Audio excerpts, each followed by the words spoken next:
विषय हिंदी, काव्य क्रमांक 6। कविता का नाम है ज़रा प्यार से बोलना सीख लीजिए। कविता का नाम है ज़रा प्यार से बोलना सीख लीजिए और इसके कवि है रमेश दत्त शर्मा, जिनका जन्म सन 1939 जलेसर, एटा, उत्तर प्रदेश और उनकी मृत्यु 2012 में हुई है। कविता का नाम ज़रा प्यार से बोलना सीख लीजिए। अब इस पद्य संबंधी में देखेंगे इस कविता में कवि ने हमें क्या सिखाने का प्रयास किया है। तो यह कविता एक गज़ल है। यह कविता एक गज़ल यानी काव्य का प्रकार है। तो गज़ल में शेर होते हैं। गज़ल में क्या होते हैं? शेर होते हैं। तो प्रस्तुत गज़ल के शेरों में शर्मा जी ने प्रेम से बोलना, सही समय पर बोलना, बोलने से पहले विचार करना, आत्मनियंत्रण रखना, मधुर भाषी होना आदि गुण अपनाने के लिए प्रेरित किया है।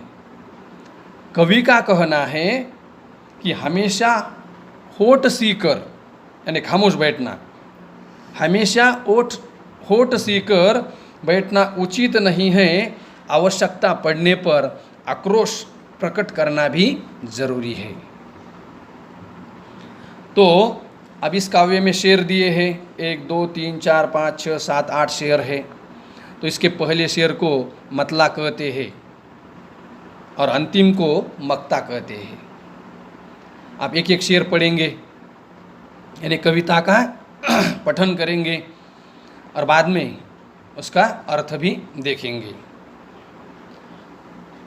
वाणी में शहद घोलना सीख लीजिए, वाणी में शहद घोलना सीख लीजिए, ज़रा प्यार से बोलना सीख लीजिए, ज़रा प्यार से बोलना सीख लीजिए। तो इस तरह से शेर पढ़ा जाता है। चुप रहने के यारो बड़े फायदे हैं, चुप रहने के यारो बड़े फायदे हैं, जुबा वक्त पर खोलना सीख लीजिए, जुबा वक्त पर खोलना सीख लीजिए। कुछ कहने से पहले ज़रा सोचिए, कुछ कहने से पहले ज़रा सोचिए, ख्यालों को खुद, कुछ कहने से पहले ज़रा सोचिए, ख्यालों को खुद तौलना सीख लीजिए। तू तड़ाक हो या फिर हो तू मैं, तू तड़ाक हो या फिर हो तू मैं, अपने आप को टोकना सीख लीजिए, अपने आप को टोकना सीख लीजिए।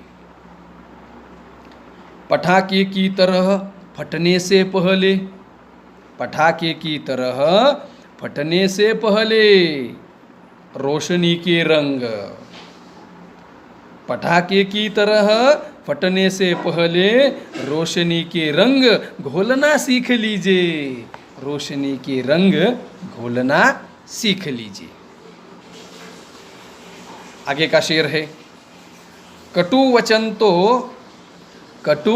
तो सदा बोते हैं काटे, कटु वचन तो सदा बोते हैं काटे, मीठी बोली के गुल, कटु वचन तो सदा बोते हैं काटे, मीठी बोली के गुल रोपना सीख लीजिए, मीठी बोली के गुल रोपना सीख लीजिए। अब आगे का शेर है बात बेबात कोई चुभने लगे तो, बात बेबात कोई चुभने लगे तो, यानी कुछ बात दिल को यानी खटकती है, मन को खटकती है। बात बेबात कोई चुभने लगे तो बदलकर उसे मोड़ना सीख लीजिए, बदलकर उसे मोड़ना सीख लीजिए। अब अंतिम शेर है जिसे मक्ता कहते हैं। ये किसने कहा होठ सी करके बैठो, ये किसने कहा होठ सी करके बैठो, ज़रूरत पे मुँह, ज़रूरत पे, ये किसने कहा? होठ सी करके बैठो, ज़रूरत पे मुँह खोलना सीख लीजिए, ज़रूरत पे मुँह खोलना सीख लीजिए। इस तरह से कवि रमेश दत्त शर्मा जी ने हमें कई सारे आदि गुण जैसे कि है सही समय पर बोलना है, प्रेम से बोलना है, आत्मनियंत्रण रखना है, मधुर भाषी होना है, इस काव्य के माध्यम से, इस शेरों के माध्यम से समझाए हैं। अब इस कविता का आपको जिस तरह से मैंने पठन किया है, शेरों की तरह तो पठन करना है। आप अच्छी तरह से भी इसका पठन कर सकते हैं, इसका गायन भी कर सकते हैं।